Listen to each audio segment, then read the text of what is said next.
दोस्तों एक 10-12 साल पुराने बंद पड़े मकान में एक महिला बैठी होती है और वो लगातार रोए जा रही थी। हर बार रोते हुए वो सिर्फ एक ही बात कह रही थी कि मुझे मेरी बेटी लौटा दो, आखिर वो कहाँ चली गई। और इस बार मैं कोई गलती नहीं करूंगी, मैं अपनी बेटी को छोड़कर कहीं नहीं जाऊंगी। और इस तरीके से कहते हुए बहुत दुखी थी, बहुत रो रही थी। इतने में उसी घर में एक नर्स आती है और वो उस महिला को देखकर गुस्से से सराबोर हो जाती है और उसे खींचकर 3-4 चांटे मारती है। और वो ये कहती है कि धिक्कार है तुम जैसी माँ पर कि आखिर तुमने अपनी ही बेटी को, जो कि तुम्हारे जिगर का टुकड़ा थी, उसे छोड़ने में एक बार भी परहेज नहीं किया और उसे छोड़कर एक संगदिल माँ की तरह उसे छोड़कर इस घर से चली गई। तो कौन थी वो महिला? क्या संबंध था उस महिला का इस नर्स से? और वो कौन थी बच्ची जिसे 10-12 साल के बाद एक बेबस, एक लाचार या यूं कहें कि एक बदकिस्मत माँ ढूंढने के लिए उस घर में आई थी? आज की इसी सच्ची घटना में हम आप सभी के साथ बताने वाले हैं। तो बहुत बहुत स्वागत करते हैं आप सभी का आपके अपने इस यूट्यूब चैनल सच्ची घटना पर। दोस्तों आज की जो सच्ची घटना है ये घटी है नोएडा में। उत्तर प्रदेश के नोएडा में एक सुनसान एरिया में एक मकान था। उसी बड़े से मकान में एक महिला रहा करती थी। दरअसल वो महिला कुछ ऐसा काम करती थी जो कि सभ्य समाज में जायज नहीं कहा जाता है। वो महिला वेश्यावृत्ति का कार्य करती थी और उसकी काम करते हुए उसे शहर दर शहर लोगों के पास मिलने के लिए जाना पड़ता था। इसी क्रम में जब वो एक व्यक्ति के साथ संबंध बनाती है तो न जाने उसे कहाँ से गर्भ ठहर जाता है और वो गर्भ उसे पता नहीं चलता है, उसे एक बच्ची को जन्म देना पड़ता है। दोस्तों जब वो बच्ची इस दुनिया में आ जाती है तो ये बेबस माँ उस बच्ची को अपने सहारे ही रखकर पाल पोस कर उसी घर में बड़ा कर रही थी। उसे किसी से कोई मतलब नहीं था, तो इसलिए उसने नोएडा में एक सुनसान इलाके में एक घर लिया था जो कि लोगों से दूर था। तो इसलिए उसे किसी से कोई लेना देना नहीं था। दिन दो वो महिला अपने काम पर चली जाया करती थी और जब रात में वो आती थी तो अपनी बेटी की देखभाल किया करती थी। इस तरीके से दिन गुजर रहे होते हैं। इसके बाद जब लोगों को धीरे धीरे ये पता चलने लगता है कि ये महिला गर्भ से है, इसका बच्चा है, इसकी एक बेटी है, तो धीरे धीरे करके उस महिला को कस्टमर्स कम मिलने शुरू हो जाते हैं।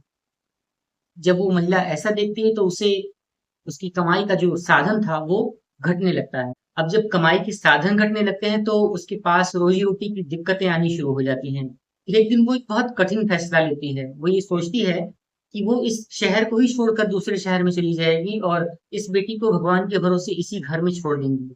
ऐसा सोचकर वो अपना सामान पैक करती है और अपनी बेटी को उसी घर में लावारिस हालत में छोड़कर बाहर से दरवाज़ा बंद करके वहाँ से चली जाती है। दोस्तों वो महिला इस शहर को छोड़कर दूसरे शहर में जाकर काम करने लगती है। लेकिन जो दूध-मुही बच्ची थी, जो छोटी-सी बच्ची थी, वो उसी घर में, उसी वीरान से घर में सुनसान अकेली पड़ी होती है और वो रो रही होती है, जिसकी चीखें सुनने वाला कोई नहीं था और ना ही उसका कोई सगा था जो कि उस घर में आया जाया करता या उसकी देखभाल के लिए उसके पास होता। वक्त गुजर रहा होता है, अब सुबह से शाम बीत जाती है और अब वो बच्ची भूख से बिलबिला रही होती है, उसके पास कोई दूध नहीं होता है, कोई उसकी देख-रेख करने वाला नहीं होता है। लिहाजा वो बच्ची अकेलेपन में उसी भूख के कारण छटपटा रही होती है, उसी घर में रो रही होती है। इतने में शाम के समय में एक व्यक्ति उसी घर के पास से गुजर रहा होता है। वो ये देखता है कि दरवाज़ा बंद है, तो उसने सोचा कि घर में कोई नहीं है, लेकिन जब वो उस बच्ची के रोने की आवाज़ सुनता है, तो बहुत परेशान हो जाता है। वो ये सोचता है कि आखिर कैसे लोग हैं जिन्होंने एक बच्ची को इस घर में बंद पड़े-पड़े छोड़ दिया और घर छोड़कर बाहर चले गए हैं। ऐसा सोचकर वो उस घर के पास कुछ देर रुकता है और जब वो ये सोचता है कि कोई ना कोई आ जाएगा और ये बच्ची चुप हो जाएगी, तो फिर वो उस बात को अनसुना करके, नज़रअंदाज करके वहाँ से चला जाता है। दोस्तों अगले दिन वो जानबूझकर फिर से उसी रास्ते पर आता है। जब वो ये देखता है कि बच्ची फिर से रो रही है और उसके पास कोई नहीं है और घर उसी तरीके से है जिस तरीके से बंद पड़ा हुआ था, तब उसका मन खटकता है। वो पास जाता है और उस घर की रोशनदान से खिड़की से झाँक कर ये देखता है कि अंदर का नज़ारा क्या है? अंदर कोई है भी या फिर नहीं? दोस्तों जब वो अंदर झाँक कर देखता है तो ये पाता है कि घर सुनसान और वीरान पड़ा था। लेकिन उस बच्ची की मदद के लिए उस बच्ची के पास कोई नहीं था। वो बच्ची रोई जा रही थी, उसकी भूख से उसका चेहरा लाल पड़ा हुआ था और अब वो एकदम बेसुध सी अवस्था में पड़ चुकी थी। ऐसा देखकर इस व्यक्ति का दिल बहुत पसीज जाता है। वो काँच के शीशे को पत्थर मारकर तोड़ता है और अंदर पहुँचता है। जब वो अंदर देखता है, तो बच्ची बहुत बेसुध अवस्था में, बहुत दयनीय स्थिति में थी। ऐसा देखकर वो तत्काल पुलिस को फ़ोन करता है, तो पुलिस जब वहाँ पर आती है, तो पुलिस उस व्यक्ति को, जिसका नाम विजय बताया जा रहा है, वो उसे धन्यवाद करती है, उसे शुक्रिया अदा करती है और उस बच्ची को अपने कब्ज़े में लेकर तुरंत मेडिकल ट्रीटमेंट के लिए एक सरकारी हॉस्पिटल में भेज दिया जाता है। दोस्तों जब वहाँ पर उस बच्ची का इलाज चल रहा होता है, सरकारी खर्चे पर डॉक्टर्स की टीम उसकी जाँच पड़ताल करती है, उसे खाना खिलाया जाता है, उसकी प्राथमिक उपचार की जाती है, तो बच्ची धीरे-धीरे करके हॉस्पिटल में ही रिकवर करने लगती है। और इधर पुलिस उस बच्ची के माता-पिता की जाँच करने के लिए उस बच्ची के पेरेंट्स की खोजबीन में लग जाती है, लेकिन उसे कहीं कोई सुराग नहीं मिल रहा होता है, क्योंकि उसकी इकलौती माँ जो कि उसे छोड़कर दूसरे शहर में उस काम को करने के लिए चली गई थी, जो कि उसे नहीं करना चाहिए था। दोस्तों इधर वो जो बच्ची जो उसी हॉस्पिटल में रह रही थी, उसका मेडिकल ट्रीटमेंट चल रहा था, तो वो इतनी प्यारी और इतनी खूबसूरत बच्ची थी कि उसे देखकर हर कोई मोहित हो जाता था। ऐसे ही एक महिला जो उसी अस्पताल में नर्स का काम करती थी, उनका नाम लीना था, वो भी उस बच्ची से बहुत घुल-मिल जाती हैं। उस बच्ची की दवा उपचार करते हुए वो बच्ची के प्रति बहुत ज़्यादा आकर्षित हो जाती हैं और उससे अपनी बेटी की तरह प्यार करने लगती हैं। वो बच्ची थी ही इतनी खूबसूरत कि कोई भी उसका मुरीद हो सकता था। वक़्त गुज़रने लगता है और अब ये दोनों एक नर्स और एक पेशेंट के रिश्ते के बजाय एक माँ और बेटी के रिश्ते में बंधने लगे थे। ये एक अपनापन-सा था जो दोनों को बराबर एक-दूसरे से मिल रहा था। और इधर अब एक रोज़ ये होता है कि जब वो बच्ची पूरी तरीके से मेडिकली फिट हो जाती है और उस बच्ची का कोई भी केयरटेकर या उसके माता-पिता उसे लेने के लिए नहीं आते हैं, तो सरकारी हॉस्पिटल प्रशासन ने उसे सरकार की मदद से, प्रशासन की मदद से एक लोकल अनाथालय में एडमिट कर दिया और अब वो नई बच्ची का ठिकाना जो था, वो वहीं का लोकल अनाथालय बन जाता है। इधर जब लीना अपनी ड्यूटी करने के बाद घर जाती है और अगले दिन जब घर से वापस आती हैं, तो रोज़ाना की तरह वो उस बच्ची के पास जाती हैं, उसके बेड पर जाती हैं। लेकिन जब वो बेड पर देखती हैं, तो वहाँ पर वो बच्ची थी ही नहीं। तब तुरंत हड़कंप मच जाता है, वो पूछताछ शुरू करती हैं कि आखिर मेरी बेटी कहाँ गई? किसके पास गई? किसने उसे अपने पास रखा है? इस तरीके के तमाम सारे सवालात वो नर्स जिनका उस बच्ची से कोई रिश्ता नहीं था, लेकिन फिर भी खून के रिश्ते से बहुत बड़ा रिश्ता मान चुकी थी, वो उसे ढूँढने लगती हैं। फिर उन्हें ये पता चलता है कि वो जो बच्ची थी उसे किसी के कोई गार्जियन की गैर मौजूदगी में कोई उसे लेने नहीं आया, इसलिए उस बच्ची की जो परवरिश थी उसके लिए उसे एक अनाथालय में भेज दिया गया है और अब उस बच्ची का नया पता जो है एक पास ही का लोकल शहर का एक अनाथ आश्रम है। जब वो ऐसा सुनती हैं तो तत्काल अपनी ड्यूटी से छुट्टी लेती हैं और छुट्टी लेकर सीधा उस अनाथालय का पता लेकर उस अनाथालय पहुंचती हैं। जब वहां पर वो उस बच्ची को देखती हैं तो बच्ची उनसे लिपट कर बहुत तेजी से रोने लगती है और इधर इनकी भी ममता का जो पारावार था, वो सीमा पार कर जाता है। जब इस चीज़ को अनाथाश्रम के लोग देखते हैं, वहाँ के केयरटेकर्स देखते हैं, तो उन्हें कुछ बताने की ज़रूरत ही नहीं रहती कि आखिर ये दोनों एक-दूसरे से कितना प्यार करते हैं। तुरंत लीगल फ़ॉर्मेलिटीज़ पूरी होती हैं और कागज़ी कार्यवाही पूरी होने के बाद अब उसी अनाथालय से ये लीना उस बच्ची को अपने एक लीगल गार्डियन के तौर पर अपने साथ रख लेती हैं और अब लीना को एक बेटी और एक अनाथ आश्रम की एक लावारिस बच्ची को उसकी एक माँ लीना के रूप में बन चुकी थी। जब उस बच्ची को लेकर लीना उस अस्पताल आती हैं, तो लोग देखकर हँसने लगते हैं। वो ये कहते हैं कि आखिर तुम तो एक कुँवारी लड़की हो और तुम एक कुँवारी नर्स हो, आखिर तुम इस बच्ची की देख-रेख परवरिश कैसे करोगी? इस तरीके के फैसले जो होते हैं वो भावना में नहीं लिए जाते हैं। शायद तुमने कोई गलत फैसला ले लिया है। एक बार फिर से इस विषय पर विचार करो और इस बच्ची को जहाँ से लेकर आई हो वहीं छोड़ दो। तुम्हारी खुद की ज़िंदगी नहीं शुरू हुई है, अगर तुम्हारी शादी होगी तो तुम्हारे पति इस बच्ची को रखने से इनकार कर देंगे तो क्या होगा? तरह-तरह के लोग तरह-तरह की बातें कर रहे थे।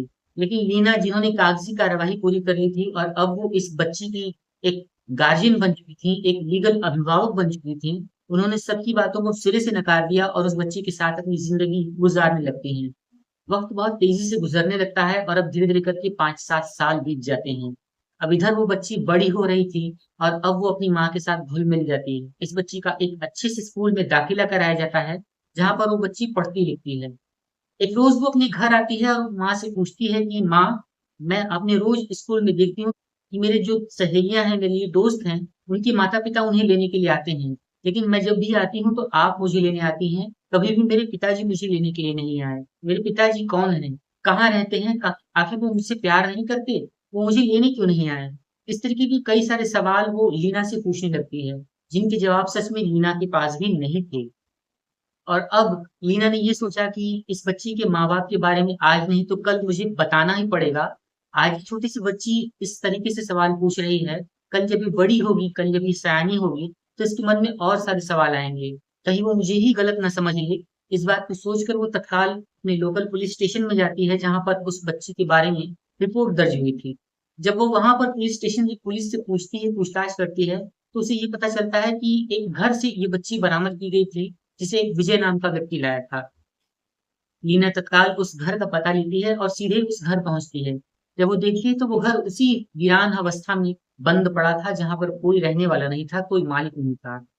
वो चुपचाप मायूस होकर अपने घर वापस आ जाती है, लेकिन उसके मन में एक ख्याल आता है कि आखिर जिसका भी ये घर है, उसने इस घर को यूं ही नहीं छोड़ा होगा, कभी न कभी तो वो इस घर जरूर आता होगा।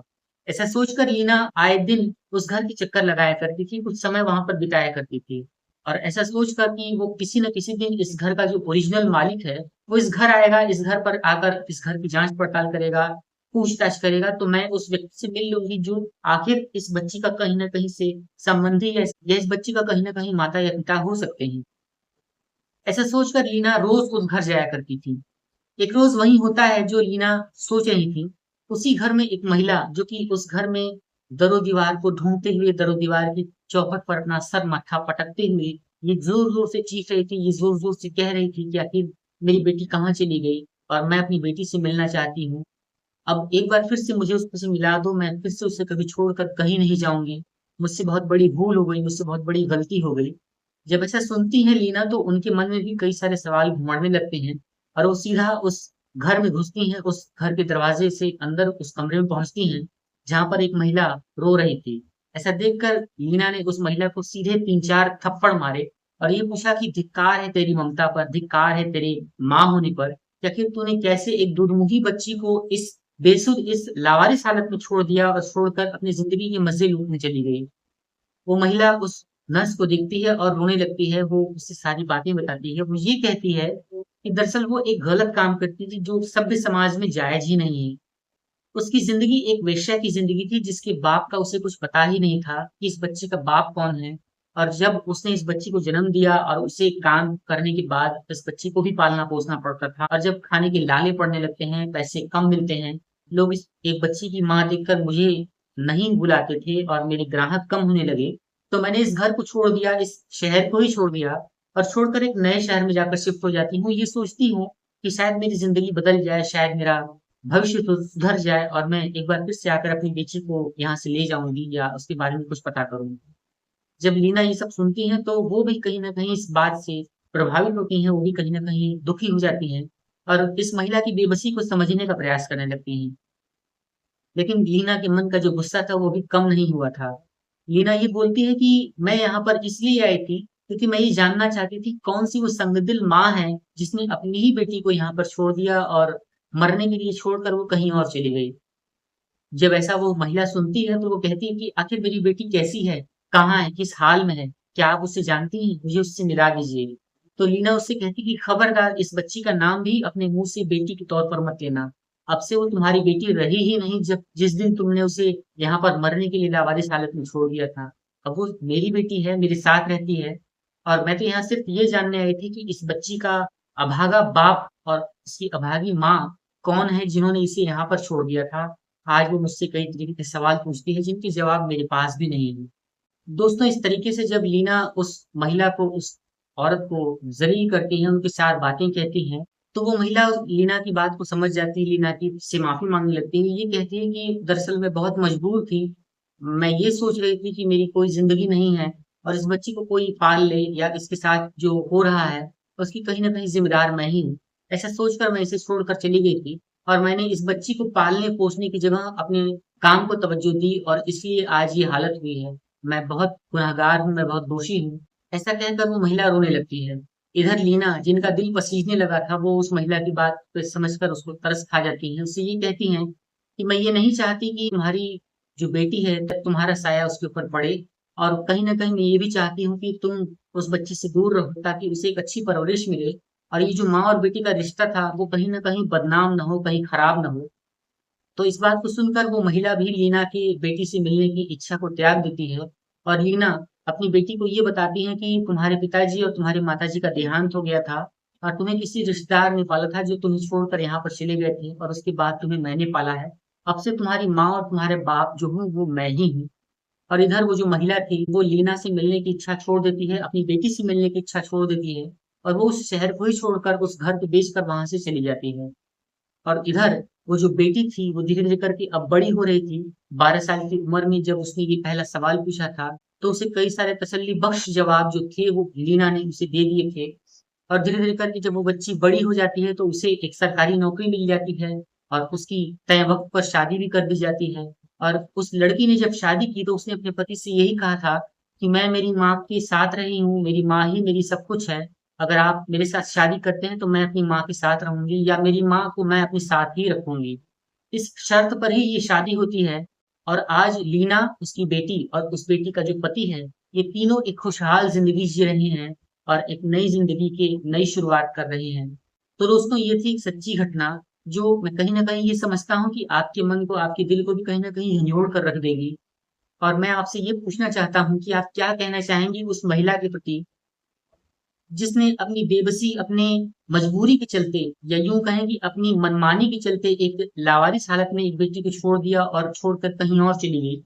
और आप क्या कहना चाहेंगे उस नर्स के प्रति जिसने कोई रिश्ता ना होते हुए भी उस बच्ची के प्रति अपनी माँ से भी ज़्यादा के फर्ज़ को निभाया, उसकी परवरिश की, उसे देखभाल की, उसे पढ़ाया-लिखाया, उसकी शादी की और उसे एक काबिल ऑफ़िसर, एक काबिल नौकरी के पद पर लगवाया और उसकी ज़िंदगी सुधार दी। और आप क्या कहना चाहेंगे उस व्यक्ति विजय के प्रति, जिसने एक अच्छे नागरिक होने का परिचय दिया और एक सुनसान घर से एक बंद रोती हुई बच्ची की चीख-पुकार को सुना, समझा और उस दर्द को समझकर एक ज़िम्मेदार नागरिक होने का परिचय दिया।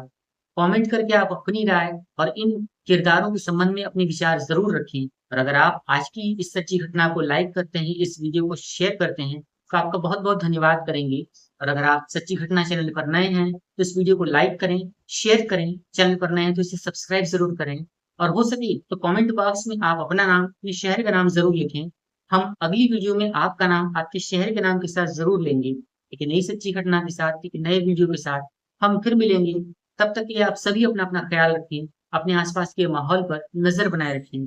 दोस्तों, अंत में हम यही कहना चाहेंगे कि इस पूरी सच्ची घटना को सुनाने का जो उद्देश्य था, वो किसी का भी दिल दुखाना या किसी को भी परेशान करना बिल्कुल भी नहीं था। दरअसल हम इस तरीके की वारदातों को सुनाकर आपको जागरूक करते हैं, आपको ये बताते हैं कि दुनिया में बुराई के साथ-साथ अच्छाई भी है। ये हो सकता है कि बुराई कुछ ज़्यादा हो, लेकिन अच्छाई जब तक है, वो बुराई उस पर हावी नहीं हो सकती है। आप भी अपने विचार हमसे ज़रूर लिखिएगा। इन्हीं रिक्वेस्ट के साथ हम एक नई वीडियो में फिर मिलते हैं। तब तक के लिए मुझे आज्ञा दीजिए। शुक्रिया।